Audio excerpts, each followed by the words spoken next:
In this episode, we're going to talk about the 5 things that you can start leveraging right now, mental leverage you can start leveraging right now to get things done, no matter what that dream may be for you, whether it's building a business or, in my case, lifting weights and getting in shape. Let's dig in.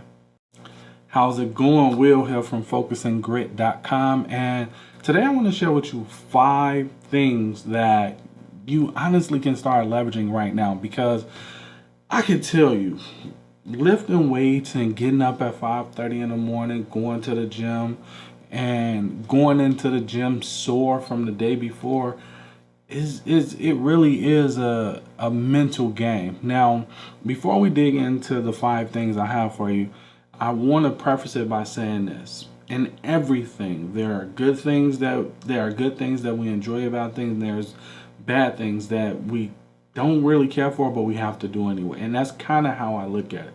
But I want to share with you how I overcome the self doubt and limiting beliefs and negative self talk and things like that when it comes to getting the body that I want. Because you have to remember, for me, this is all public. So, it's a little bit more, you can't stop, because if you stop, then, everybody gonna see. Even though at this point, there's nobody watching these videos. But at some point, I want to be able to show that, hey, my material worked. This is what I was able to do. If it worked for me, I'm sure it can work for you. So that's the long and short of it. So let's dig into number one. One of the number one psychological triggers I leverage on myself, or mental levers I leverage on myself, is loss aversion. Loss aversion is simply that you don't want to lose what you already have. So if you have $5 in your pocket, you might not be willing to walk across the street for somebody to give you $5. However, if your $5 fell out your pocket and flew across the street, you're more than willing to walk across the street to get your $5. I know it's an oversimplification, but that's loss aversion. You don't want to lose what you already have. And the way I leverage this on myself, or the way I leverage this mental model on myself, is real simple. The first thing I do in the morning, as soon as my foot hit the ground, is I give myself an A. And the way I do that is as soon as I hit the ground, I literally go in the bathroom, brush my teeth, drink a glass of water, throw on my gym clothes, and I'm out the door to the gym. Now, at the point I get to the gym, do my workout, however that may look, I have an A. The only thing that can take me away from that A is if I eat wrong or eat sluggish, or if I prefer that cupcake over that hard workout I just did. And for me, I'm not willing to go out and eat, this magnificent cupcake, or, have a root beer mug. Because if you watch the first video, root beer mugs was my Achilles heel. I love root beer mugs. But I'm not willing to drink a root beer mug and forfeit the workout I just did. I don't want to lose that just to gain 5 minutes of pleasure. So for me personally, just the act of going to the gym first thing in the morning has worked wonders for me, because I'm able to leverage this principle called loss aversion. I don't want to lose the workout I've done, because it's funny, when you work out, you might be in the gym for hours, an hour and a half, and you might only burn like 800 or 900 calories.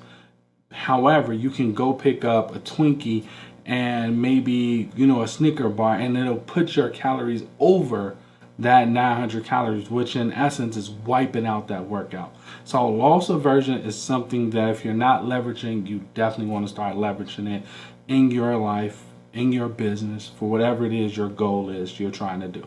Number two, I mentally prepare myself for the day ahead. What does that mean? It means I literally take a step back. I look at my workout that I'm doing the next day. Not only do I look at my workout, but I get excited. Like, I might see it's chest day, and I'll get excited because I know tomorrow in the gym I get to work on my chest. Or tomorrow, for example, I know I'm working on my traps, I'm working on my forearms, and I'm doing my abs, which means that I already mentally know that I have to do this tomorrow. So I'm giving my mind a chance to get on board. I'm giving me time to mentally get prepared to do it. I'm not waking up in the morning saying, what am I going to do? I'm just going to spring it on me and go up in there and do whatever. I'm not doing that. Moreover, not only do I mentally prepare myself for the day ahead, but I mentally get myself prepared, meaning that I'm physically setting out my gym clothes the night before. And the cool thing about it is my gym clothes are the same. I literally throw on the same gym clothes from yesterday. If I need to wash those, then I throw on my jogging suit outfit and I wear that to the gym. All I'm doing is alternating those two. It's not hard. I'm keeping it very simple. Once I've done that, I've already set out my protein bar that I'm going to eat and take with me for the gym. I set out my bottle of water.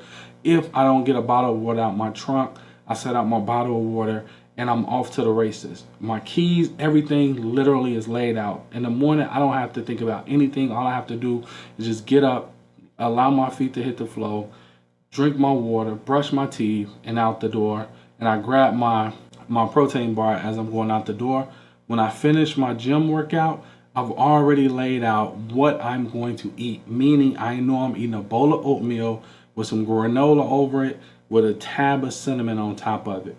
I know that's what I'm eating. I don't have to think about it. I know that I'm eating for lunch. I know I'm eating Chipotle, which is going to be what I call my protein bar, which is a half a spoon of brown rice, 2 heapings of black beans. I have chicken and steak mixed, and that's it. That's my protein bowl. For dinner is still a little iffy. I haven't ironed out dinner yet, but I know I have to hit 3,000 calories. So I have certain things that I have with me. Like I have my almond nuts. I know 24 almond nuts give me roughly about 6 grams of protein. I have my tuna, which is come in a little pouch. And if you know me, I hate tuna. Like I don't like it. However, I eat it. And the reason why I'm able to do that is because of number one, which we're going to get to in a minute. Then I have a banana, which I'm not a banana person, but I eat my banana for my potassium. Plus, bananas are a little bit sweet, so it curbs that need to always want sugar. And then the third thing that I have with me is a pack of beef jerky. Now the tuna and the beef jerky come in little pouches, so it's like 16 grams of protein, 16 to 17 grams of protein.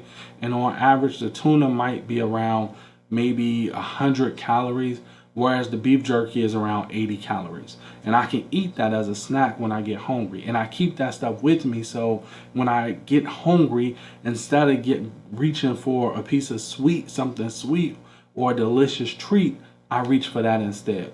Mentally preparing myself works wonders. If you have something you want to do, the act of mentally preparing yourself, I'm telling you, you'll be amazed at how well it works and how well your mind don't try to fight you on it, because you've already told your mind, or you've already said, okay, this is what I'm doing tomorrow, or this is what I have to do, or this is the workout I'm doing. And your mind don't fight you on it. You don't get a lot of negative self-talk. You don't get a lot of pushback. That's the beauty of using this lever right here, which is mentally preparing yourself and physically preparing yourself for the day ahead. So mentally preparing myself is me, okay, looking at what I got to do, me saying, okay, I'm going to the gym in the morning. Physically preparing myself is setting out my clothes, setting out my shoes, setting out my car keys, setting out my specific AirPods Max that I like to listen to, AirPods Pro, that I like to listen to when I'm in the gym. All of those things help mentally prepare myself to get ready to go to the gym. If you haven't tried this, I'm telling you, if you do it, you'll be amazed at how well this simple mental lever works. Let's move on to number 3. All right, so one of the things that I had to get over was, because the first day I started working out, it was very, very hard for me, because I went to work, got off work, came home, and it was like, for the longest time I was trying to go to work, because the plan was always to start my workout early, like maybe 2-3 weeks in advance, and have some momentum going and then turn on the camera. However, it didn't work like that, because I could never get myself to go to the gym. And I was battling like negative self-talk, like, I don't feel like doing that, I'll do it tomorrow. You've worked all this time, you've already done all this, or whatever, it's always tomorrow. So that's what I was battling. So what I've learned is, if I do the hard thing first thing in the morning, no matter how my day turns out the rest of the day, doesn't matter, because I know it's done. And what I found is, by doing my hardest task first thing in the morning, I don't have any limiting self-talk. Now today, when I got up to go to the gym, my legs were sore. They're sore right now. I had worked on them yesterday. Then I hit them again today. And when I tell you they were sore, they were sore. So when I sat down to sit on the machine to start it, I literally had to take the machine all the way down to 30 pounds for my legs. I'm a big dude. I can easily lift more than that. But because I had such a hard workout yesterday with the back of my legs, and again, I'm not a fitness guru, so I don't know the names of the body parts yet, but the back of my legs, I worked yesterday. So this time I was working the front of my legs. So I was doing my squats. I did squats, then I did 2 exercises on the machine. When I got to that third machine to work out my legs, it was like, oh man, I can't do it. And they wanted me to have it around 130. I tried 130, it just didn't happen. My mind started smacking me over the head with all this self-talk, talking about why I can leave, why I don't have to do this workout, why it's okay to just get up and move on. And what I've learned when I have negative self-talk is I don't feed the monster. Because what happens is if you have negative self-talk and you feed that voice, what you do is you make that voice stronger. But when you don't feed it by sticking with the thing that it wants you to stop doing, next time that voice have a little bit less power over you. And because I understand this psychologically that, we can create constraints. And if we create a constraint, meaning that I've done all this working out, my legs are sore, and I really don't have the gas or the fuel to do it. That's a constraint. If I allow that constraint to stop me in my workout today, then guess what? Next week it's going to be very hard for me to get around that same constraint that I just let stop me last week. So what I did was, and I have one rule in the gym: finish all my workouts. It doesn't matter if I have to stop 100 times. It doesn't matter if I'm supposed to be doing, let's say, 8 sets at 6 reps each. It doesn't matter if I can only do 3 reps and I have to pause. I don't care about any of that. What I care about is not stopping. It doesn't matter if I have to lower the weight. I don't care about any of that, because if I'm fatigued, I'm fatigued. However, my goal is to not stop and get through every set.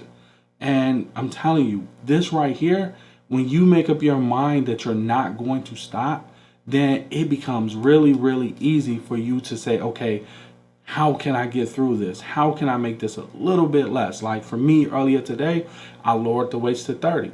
Once my legs warmed up and the pain kind of subsided, I was able to, at the last set, put it on 70 pounds, do 12 reps, and call it a day. Because no matter how bad it hurt, no matter how sucky it feels, on my last rep, I always do 2 extra, because I remember Arnold Schwarzenegger saying that it's when it's hurting that you're actually building muscle, and that's where you see the most gains. Is it true? I don't know. Like I said, I'm not a fitness person. I'm a, you know what I'm saying? I'm a mindset person. I'm showing you that you can conquer your mind. You can learn some mental levers to be able to get yourself to do whatever it is you want to do. In my case, I want to get fit. In your case, it might be something totally different. But because I heard him say that and I took it to heart, I always do 2 more reps, no matter how bad it is, no matter how painful it is. And I'm telling you, like when you're doing back extensions, like my lower back, I was doing back extensions. I don't work my lower back. And I wasn't even using weight. I was just using my own body weight. And when I tell you it was burning, it was burning. And when in those moments, what I do is I go to a different place. I have 4 songs on my playlist that I listen to, and those 4 songs really keep me going. So one of them is You Will Know, which is about following your dreams. The other one is Eye of the Tiger. I'm sure you've seen Rocky. Another one is with Trey Songz, which is basically talking about when you make it. And then the third one is I'm the Man. Those are the only 4 songs I have in my workout playlist. And when it gets hard and it gets tough and it gets frustrating and I want to quit, I go to that song. I let that song motivate me, and I get angry and start talking crap to the weights. Like, that's just me. Maybe for you it's something else. That works for me. Getting upset and thinking I'm in competition with the weights, that works for me, because I know my mental lever is I'm a very competitive person and I hate to lose. So because of that, I leverage that to my advantage when I'm lifting weights and I'm feeling like I don't have no more fuel left and I'm ready to go. And another thing that I do is I go in the gym on an empty stomach. The reason why I do that, honestly, I used to go to the gym on a full stomach and I didn't like it. And one day I was watching a video where a guy said that going to the gym on an empty stomach, he loved it. So I figured I would give it a try. After I tried it, I loved it. It's like, your body has to find fuel from somewhere. So I'm hoping, again, I don't know. I'm not a fitness guru. I'm hoping that it's pulling the fat and using that as fuel to get me through my workouts. Do I really know if that's what it's doing? No, I don't. Even if it's not doing that, I would still go to the gym on an empty stomach, because once I get done, what I do know is whatever I eat, my body taking it is using it. It's not trying to store it up for fat. So with that being said, let's move on to the next one. Number 4 is self-doubt. Now, what is self-doubt? Self-doubt is really simple. It's me being in the gym and I find that certain exercises I don't want to do because I'm not sure how the machine works. I'm not sure how to properly do that specific exercise, or I just don't want to look silly doing that specific exercise. So, prime example, I had to do some sit-ups. So I get on the machine, your shirt come up, and you got to make sure the back of your pants is up so you're not mooning nobody. So I didn't like that. So I tend to shy away from those machines. At one point, when I first went in the gym, for the first 2 days, I was only doing machines that I was comfortable with, that I knew. But it hit me that if I continue to do that, I'm creating a constraint. I'm always trying to make sure that I'm not creating new constraints, because we have enough constraints already that we have to overcome on our own. So it makes no sense for us to go out and create new constraints. Now, as I said before, a constraint is just simply a reason for us not to do something. And we make that reason, the more we feed that reason, it gets bigger and bigger. And before we know it, now it's paralyzing us and stopping us from doing it. So I'm always on the lookout for if I'm creating a new constraint, especially if it's something like this. Now, I thought about it like, okay, why do I feel this way? And it came down to, I don't care what people think or say, so why is this really holding me back? And once I really thought about it, I started doing whatever the app told me to do, because I use an app called Fitbod. Now, I'm not saying that it's the best, but it's the best for me.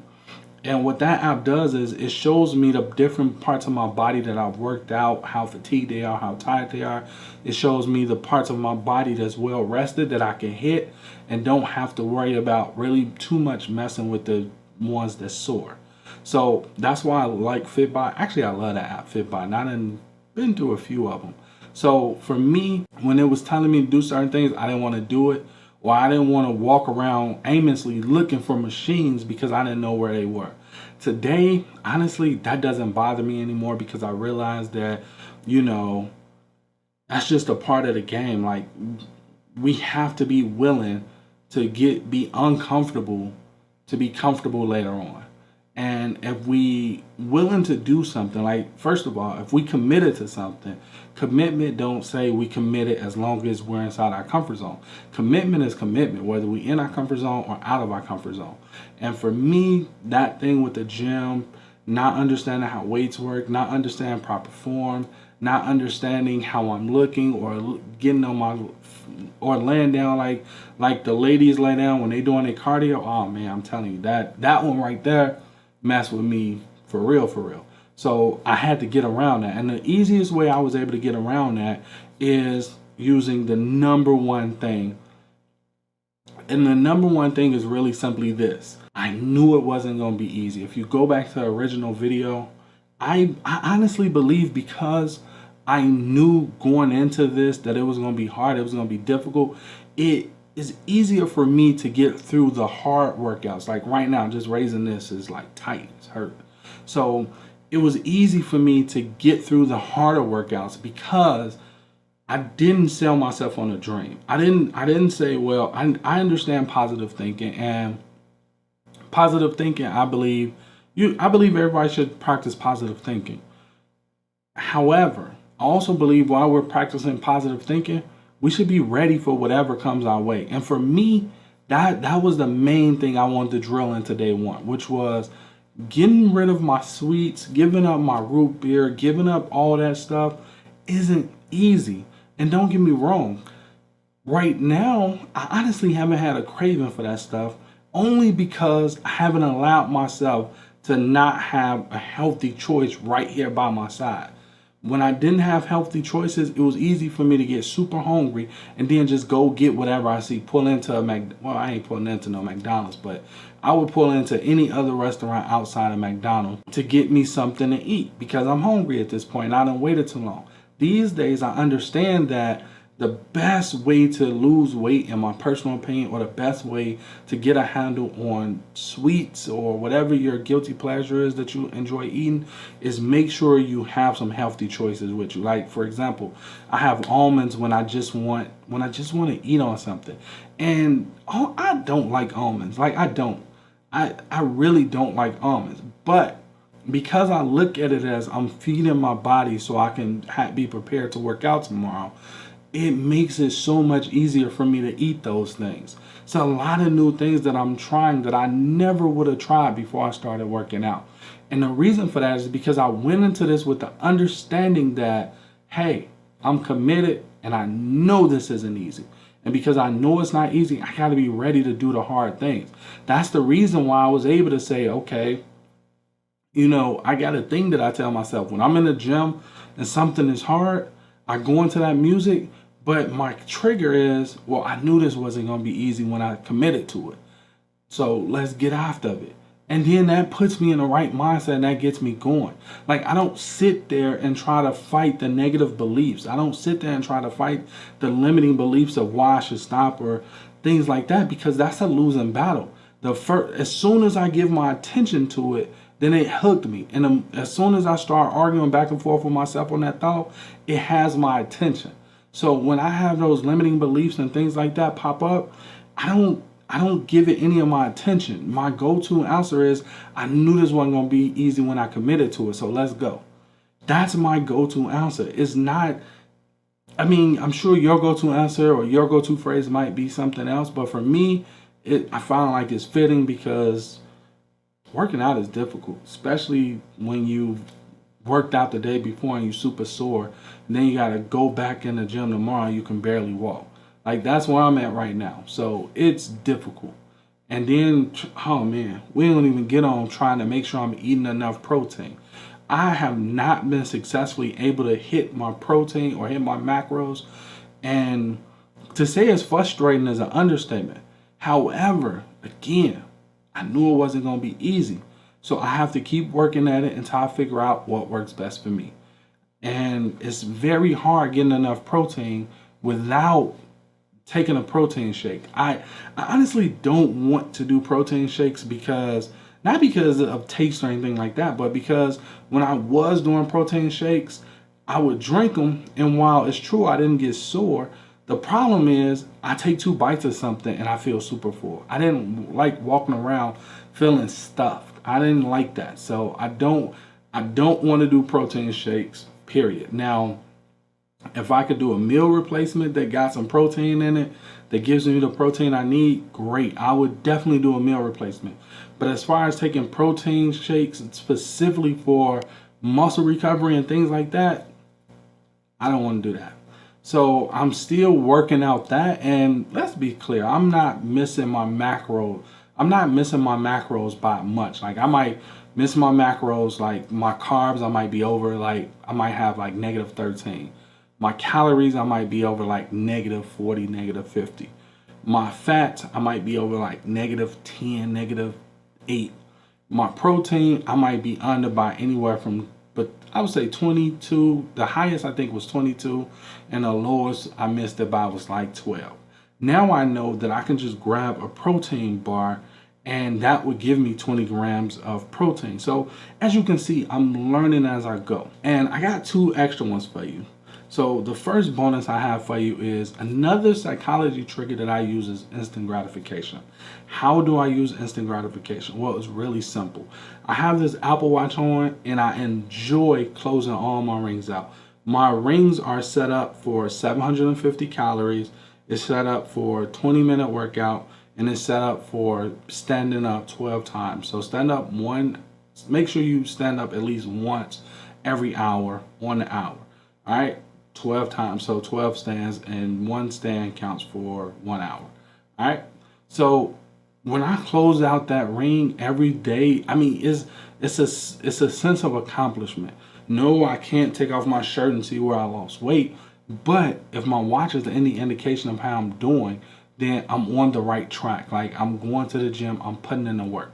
Now, this part right here is critical because in a few days I'm going to be weighing in, and when I weigh in, the scale might tell a totally different story. So you have to understand that you can't go in and say, okay, I know I lost weight because I've been working hard. That's a recipe for disaster.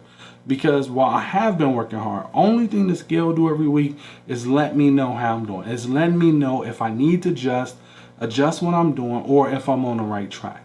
That's the main purpose of the scale. No other reason than that. So I don't want you getting hung up with, if you're going through this journey losing weight, I don't want you to look at the scale as a bad thing. I want you to look at it as, hey, this is letting me know that either I'm on the right track, or maybe I need to cut back my calories, or maybe I need to figure something else out. All right. Now, the second bonus is this, which has honestly really helped me. It's a difference in learning. Like right now, I'm reading a book called Bigger, Leaner, Thinner, or something like that. It's by Matthew or something. I think that's it, because I should know this, but yeah, Bigger, Leaner, Stronger is the book that I'm reading right now. And the reason why I'm reading this book is because, like I say, I'm not a fitness person. So I don't know anything about fitness. I didn't even know anything about macros. I didn't even know how to read the labels of what all that stuff meant until I started this. And I realized how critical it was for me to understand what those labels were saying. And when I'm reading this book, and then I go to YouTube and I have this one specific dude. His name is Johnny Sheaves or something like that. He basically shows you the proper form, the proper technique. And that's why I watch him. He's the only YouTuber that I watch when it comes to fitness. I'm not trying to watch 30 fitness people, because I promise you, I think one of the biggest mistakes we make, at least I made it when I was building my business. I want to watch this guru, that guru, and implement everything they said. No, I found one person that communicates with a bare bone basic style, which is where I'm at right now, and I understand what he's saying. So that's who I follow. That's who I watch. If I have a question, I go to his channel and I search his channel for the specific answer that I need. I listen to the book because I want to learn more about the macronutrients, learn more about everything. And I like that book because it's rooted in science. So it's a lot of case studies and things like that. That's the main reason why I like that book. But the fact that I'm watching that stuff and the fact that I'm reading that book really gets me excited about working out. It's something about watching something that you're doing. This even translates to business. When I first got started with Google Ads and I was watching and learning how to do Google Ads, I was able to pause the video, go over there, implement what I just learned in that video, and see how it affects my ad campaign. Same thing over here. I'm able to watch the video to make sure my technique right, try the technique I just seen in the video in the gym, and then do that technique. And I can practice it until I get it right. And I'm telling you, that right there in and of itself has been extremely motivating to me, to know that I'm not just sitting here watching something that I keep telling myself I'm going to eventually get started with, but I'm actually in the trenches doing it. And I'm watching this because I want to improve my game for tomorrow. Like, mind blown. That right there, honestly, has been one of the best things that I've done, which was educate myself on fitness. Now, am I trying to educate myself to become a coach or something like that? Heck no, that's not what I want to do. But to understand what's going on and understand what the food I put in my body and what it do to me and things like that, and finally understand high fructose corn syrup, sugars, and all that other stuff, and understand what it really do versus what everybody tell you it do, it's a very powerful thing to know. So whatever you're doing, whether it's losing weight or just building your business, I'm telling you, first commit and then move forward. And move forward is as simple as taking the very first step. whatever that first step looks like for you. And then after you've taken that first step, you start educating yourself on it, but you're still taking the next step every single day. Then you educate yourself on it. Like, for example, with me, I do not go to, his YouTube, Johnny Shivs or something like that, YouTube channel, until after I've come from the gym. Once I have some downtime, I look at whatever I was struggling with in the gym. That's how I do it. Whatever I was struggling with, I look at my workout for tomorrow. Once I look at my workout for tomorrow, I go to YouTube, research the proper way to do those specific forms, especially if I'm using free weights, because I want to make sure my technique is correct, and I want to make sure I'm starting out with light weights so I can get my technique correct. And that, starting out with light weights, as big as I am, was a mind hurdle that I had to get over, not thinking I have to go in the gym and pick up heavy weights all the time because I'm one of the big dudes in the gym. That, I'm telling you, that was another one. So I hope you enjoyed this. If you enjoyed this video, make sure you give me a thumbs up. If you want to continue watching the journey and you haven't subscribed already, make sure you take a moment to subscribe. And I'll see you in the next video when I weigh in. I forgot. It'll be a link below in the description area if you want to see how I got myself out the rut and got myself unstuck and started moving forward as far as lifting weights and getting in the gym go. You can hit the link below and check it out. Till next time. Later.